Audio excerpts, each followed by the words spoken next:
We have got such a busy show today, but we're finding time now to talk to my next guest. Stephanie Kirkham is here. She's just about to put out her third album. Hello to you, Stephanie. Hello, Tony. How are you? Now, you're speaking to us from right, Cornland today, aren't you? Down in deepest Cornwall, yeah. But you're from up north, aren't you? I am. I'm from near Preston in Lancashire. Oh, right. Blackpool-ish, that sort of area, is it? Yeah, I went to college in Blackpool. Oh, lovely stuff. Now, I know a little bit about you, Stephanie, in as much as you kind of, and correct me if I'm wrong, the first became aware of your stuff, what, would it be about 10 years ago, something like that? Yeah, that's right. Yeah, it was the first album called That Girl, and I think you played Inappropriate for me. That's right, yes, I do remember that song. And what happened after that? Because I heard stories of you being left without a record label and stuff like that, which wasn't a good place to be, was it?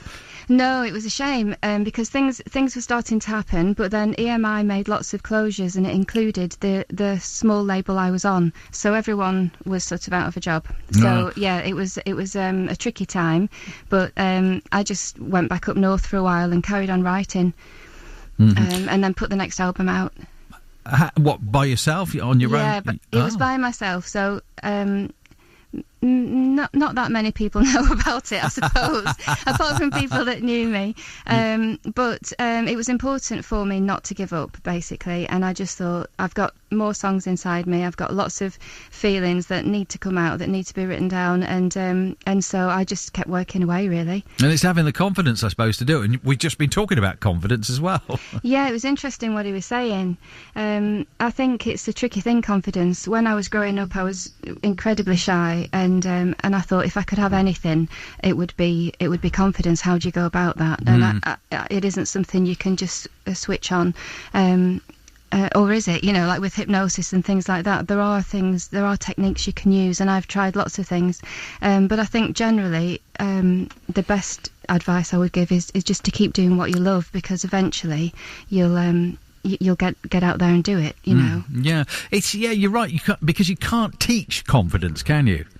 No, and like the chap was saying, there's a lot of people that seem really confident, and you think, oh, I just wish I could be like them. And you can, certain people say, oh, you can model yourself on certain people and mannerisms and body language and the way you speak and things, but then you don't want to not be you. You know, we're all here with our own unique ways, and really we want to be more of who we really are. But I think that includes confidence if you just stick at it. Yeah. Well, clearly you've had the confidence because you took the knockbacks, didn't you, with the record company closing and all that sort of thing, and you just sort of reeled it all in a little bit then, continued your writing, and now here we are, just about to get your third album? Yeah, this is the third album, and what's been happening over the last few years, probably about 5 years, each time I've written something happy, I've sent it off to Phil Thornalley in London. Usually I come up with the lyrics and the melodies, and I sing them into my phone and email them to him, and then he says, yeah, I like that, come down to London and we'll record it. So it's taken a while to get this album together, but it's been good because every time we've got together we've been excited about it and put a lot of love into it, and so it is a really happy, uplifting album. Oh, that's good. How'd you get to meet Phil Thornalley? Because, I mean, he's quite esteemed, isn't he? Yeah, he's amazing. Well, I was lucky because before I got signed in the first place, I sent off my a cappella demos to record companies and publishers, wondering how I could get my songs out there, thinking maybe someone else could sing them, because I wasn't really that bothered about the singing or performing. I just love writing. And someone called Jamie Nelson, who then was at Parlophone, he got in touch with me and said, look, you need to put music to these for me to hear them properly, but you've got something, so let's put you in with different people. And one of those people was Phil Thornalley. Oh, what? So so we wrote Monday Morning, excuse me, which was on That Girl, and then after that, over the years, we just stayed in touch. And when I was feeling a bit glum, I'd ring him and say, I don't know what I'm doing, and he'd say, get yourself out there and get a band and keep writing and keep letting me know where you're up to. And we just stayed friends. So it's nice, it's really nice that finally we've got an album that we've this collection of work we've done together. Yeah, so did you get a band together then? I did get a band together for a little while, and I did some gigs up north, but then I've moved now to Cornwall, and I found Kai, who's a brilliant singer-songwriter in Cornwall. Morning, Kai. Good morning to you all. So yeah, we're going to start going out and doing some gigs together, which will be fun. Oh, that's good. Well, I hope you managed to make it across the water to come and see us in Jersey. I'd love that. We have a brilliant live music scene over here, so you'd be very welcome. Good, wouldn't it, Kai? That would be excellent. You ever been to Jersey? Love to go. No, I've never been. Let's do it. So do you and Kai fancy doing a little number for us then? Yeah, that'd be great. What have you got for us then?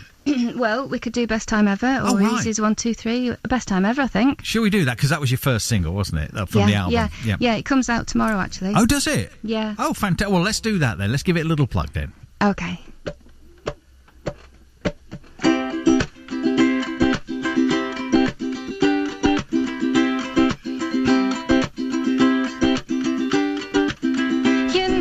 Everything's here, it's here, waiting for you. Let's start from where we are. Just think what we can do. We can do as we choose. Rules are, there are no rules.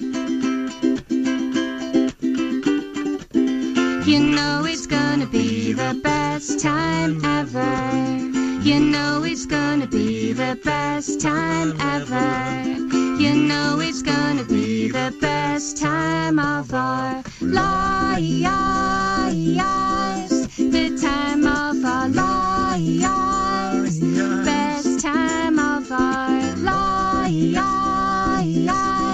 The time of our lives. Best time ever. We are free as the birds, come on, they have all flown. We could skip across the ocean like skimming stones. It's time, take a leap of faith into something unknown. You know it's gonna be the best time ever.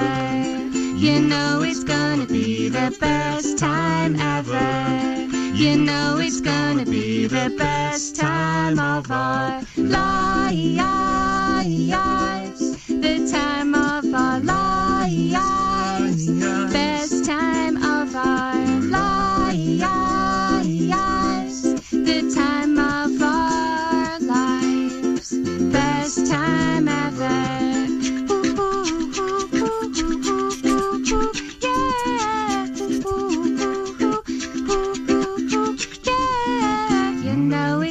Be the best time ever. You know it's gonna be the best time ever. You know it's gonna be the best time of our lives.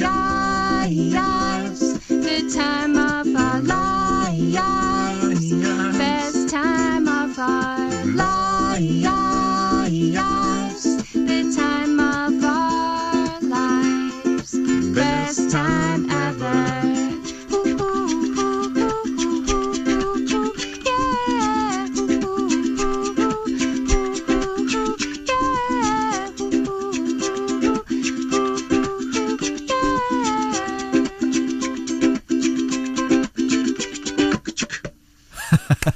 That's a jolly little tune, Stephanie. Yeah. Thank you very much. Thanks to Kai as well there. Thank you. That's a mean bit of banjo playing going on there. we enjoyed that. So that's the new single and that's out tomorrow, isn't it? Yeah? It's out tomorrow, yeah. Yeah, we enjoyed that down here. And great, thank you. When will we see the album? The album's out on the 22nd of January. And that's Tiny Spark, isn't it? Yeah, Tiny Spark. All right, then. Well, we have to move on. I wish I had time for another song, but sadly we've got so much to do this morning. Thank you, Stephanie. Thank you, Kai, for coming on. No, our pleasure. And do make it over as soon as you can. Yeah, we'd love to. Thank you. Cheers. Thank you. Bye. So watch out for that. Stephanie Kirkham there, the new single, which is out tomorrow. And it's called The Best Time Ever. I really enjoyed that. It's really nice, wasn't it? And thanks to Kai there for backing vocals. A little bit of banjo. I was tempted to get my tambourine out. Join in as well, as I like doing, as you well know. Thank you, Stephanie. Thank you very much to Kai as well. BBC Radio Jersey.